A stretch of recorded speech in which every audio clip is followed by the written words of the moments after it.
Oh, it was so cold. I could hardly feel my gear shifters. And when I got onto the run, then, well, I knew my training hadn't been what I wanted it. But my trainers, they've got really old and they're just like, they've lost that spring.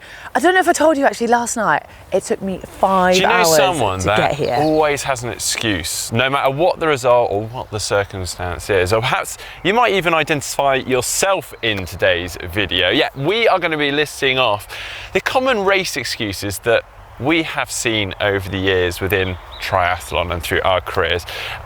Or if we miss any, drop them in the comment section down below. It's extremely rare to turn up to a race having had absolutely perfect prep, but that doesn't mean you need to be the person that says, wish you had done more training, wish you started to focus on this event a few months earlier. What's done is done, and the most annoying one is saying you wish you had more time to train, because after all, as amateur triathletes, we're all in it together and we would all love to have more time to train, but you need to accept what work has been done and then head out there and embrace race day.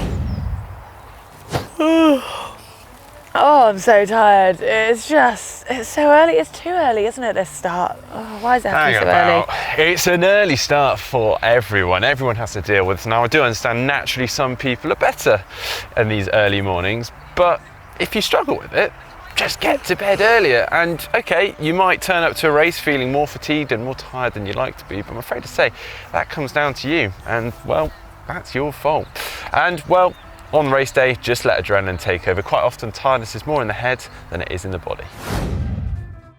If you've had a nasty injury, like an Achilles sprain, for example, and not been able to run for a few months, then that's a tough one. But Heather, I really don't think I'm going to be able to race my best today. I don't know if I told you about my little stumble. It's really gnarly trail the other day, and I've got this graze so bad on my knee. Yeah, it's just, I don't know, it's just I feel it a bit when I'm running, and yeah, however, it is best to keep your little niggly complaints to yourself and not your fellow competitors. This is as much for your sake as it is for everybody else's, because once it's out of your mind, you're not talking about it, you're probably not going to feel it. And after all, if you've decided to turn up to the race and enter it, then you've obviously decided you're well enough and fit enough to compete. Oh, how can you compete with those guys out there who've got the latest and greatest kit, the carbon bikes, carbon shoes, fastest wets? It's just not fair. Afraid that is just life, isn't it? Life isn't fair, but when it comes to everyone buying their own kit, we're all going to have different budgets, and as a result, we're going to have different kit. However, there is something that can be incredibly satisfying, being faster or overtaking somebody who has got all the gear, because then, hands down, you know, you're the faster athlete. Oh, did you forget your favourite socks or your lucky swim cap to wear under your race cap? Look, if you're looking for an excuse for a poor performance, well, I'm afraid these aren't going to get you very far. Oh, I'm gutted. I forgot my socks. Yeah, and? Yeah, well, my lucky socks. Right. I mean, that would have taken off at least 5 minutes from my time. I'm having to run not only without my lucky socks, but without socks altogether. Ah. Oh, I don't know if I'm going to make it through today's race, at least without having a bathroom stop. Oh, why? What's happened? Well, that curry last night was a little spicier than expected, or at least a bit heavier, and well, I don't know, I think I'm going to have a few issues today. Actually, I've got to go. I've got to go. Come on, guys, we are all adults, and as a result, we're responsible for what we put in our bodies. If it is a genuine illness, then that is obviously bad luck. But if it's an upset stomach as a result of something that you have chosen to eat, well, you've only got yourself to blame. And rather than using it as an excuse, I personally recommend you keep quiet about that one and save yourself some embarrassment. Oh, what? You couldn't see how far you've been? You couldn't see how hard you were pushing? Your power numbers were lying to you?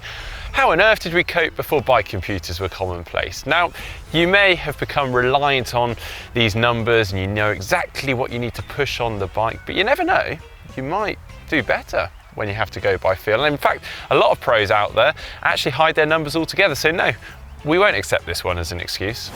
You know what, I really wasn't feeling it today. I just took it super easy, used it as a training session. I just had a bit of fun. Blah, blah, yeah, I've heard all of that before. Fair enough if that is actually true and you're purely going to take it easy. But don't, after having a bad race, start to use it as an excuse and say, oh, I wasn't actually trying today, I was just using it as a training race, because that is going to lose you a lot of respect amongst fellow athletes. And just put your hands up and go, okay, my race didn't work out today. That is far more respectful.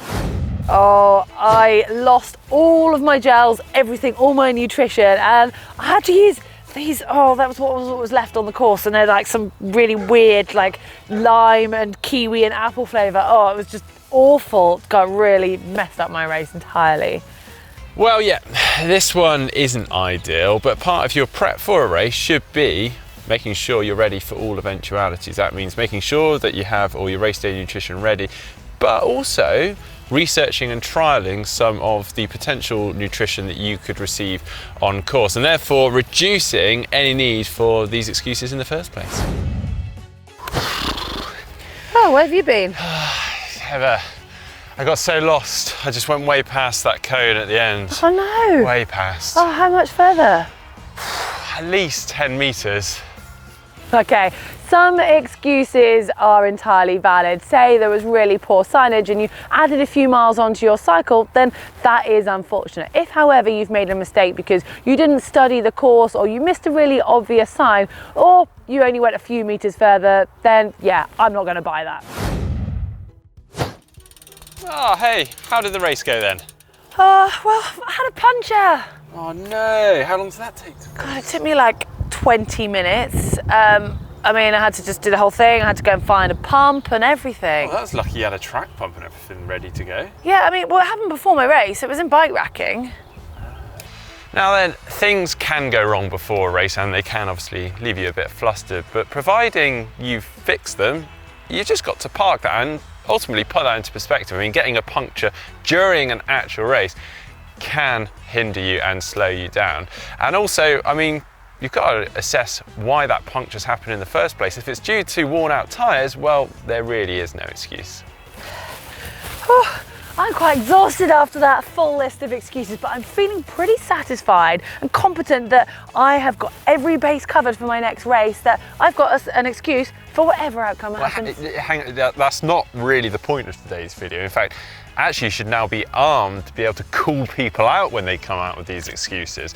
And if we've missed any excuses, then make sure you drop them in the comment section down below. And we hope you've enjoyed today's video. If so, please do give it a thumbs up, give it a like, and don't forget to give us a follow over on social media. And if you're not doing so already, give us a little subscribe too.